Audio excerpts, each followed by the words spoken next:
Assalamualaikum viewers and welcome to my YouTube channel. In this video we are going to discuss what is legislation. इस video में हम देखेंगे कि legislation क्या होता है. ठीक है, यहाँ पे अगर हम इसकी डेफिनेशन देखें तो it derive from Latin word which mean law making. ये derive होता है किससे? Latin word से जिसका मीनिंग होता है law making.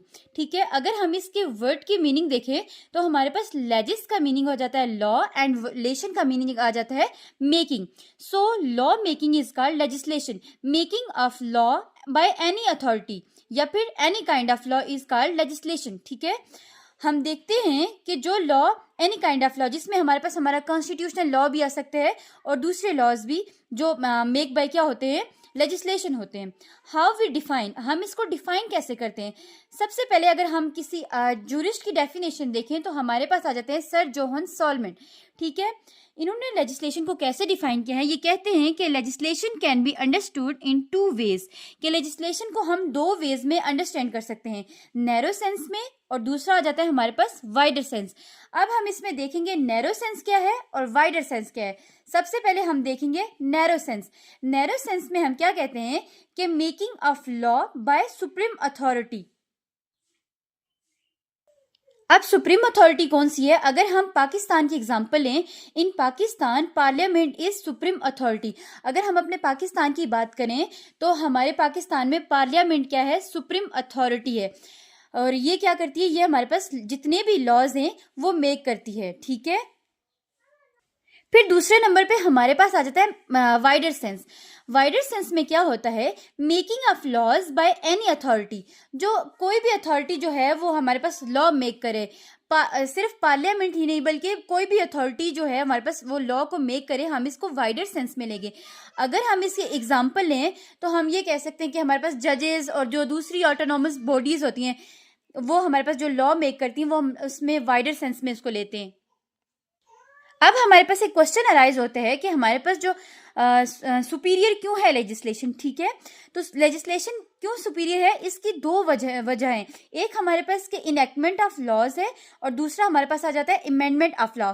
Enactment of laws क्या होता है कि ये लॉ को इनेक्ट करते हैं, मीन कि ये लॉ को बनाते हैं, और दूसरा आ जाता है अमेंडमेंट ऑफ लॉ. ठीक है, यहाँ पे क्या होता है कि पहले जो लॉ बना दिए गए हैं ना उसमें कुछ अमेंडमेंट करना, उसमें कुछ चेंज करना. अब ये चेंज क्यों किए जाते हैं? चेंज इसलिए किए जाते हैं कि with the passage of time and according to need.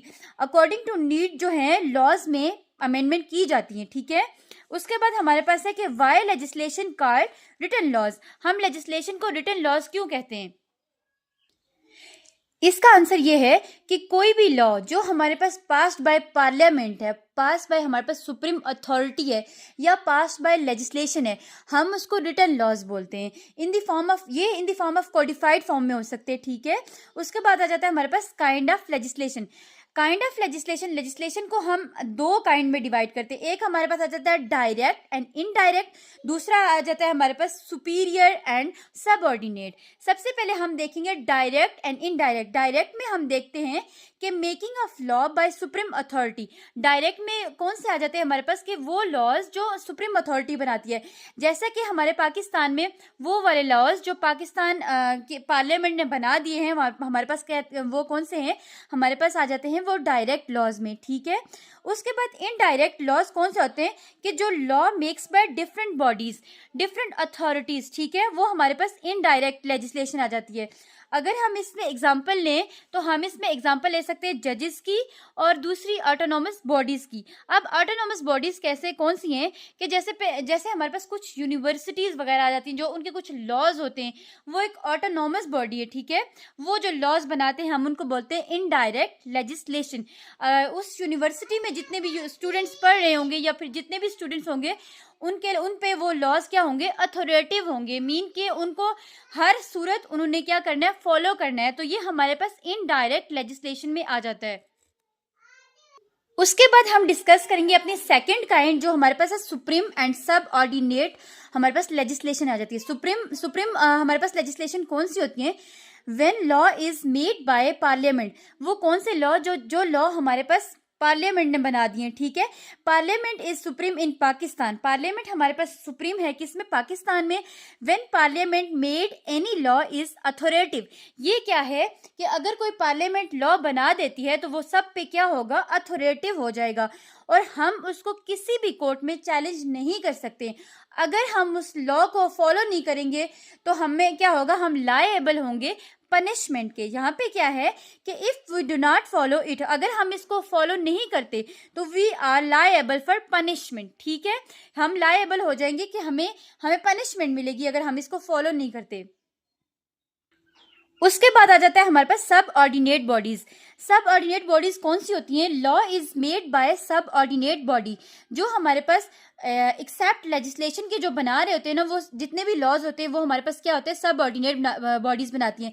सब ordinate bodies have power of legislation by superior authority, इनको कौन देता है ये पावर, इनको सुपीरियर अथॉरिटी देती है। यहाँ पे क्या आ जाता है, डेलीगेशन ऑफ पावर, मीन के हमारे पास सुपीरियर अथॉरिटी अपने बर्डन को कम करने के लिए अपनी पावर्स को क्या कर देते हैं, डेलीगेट कर देते हैं।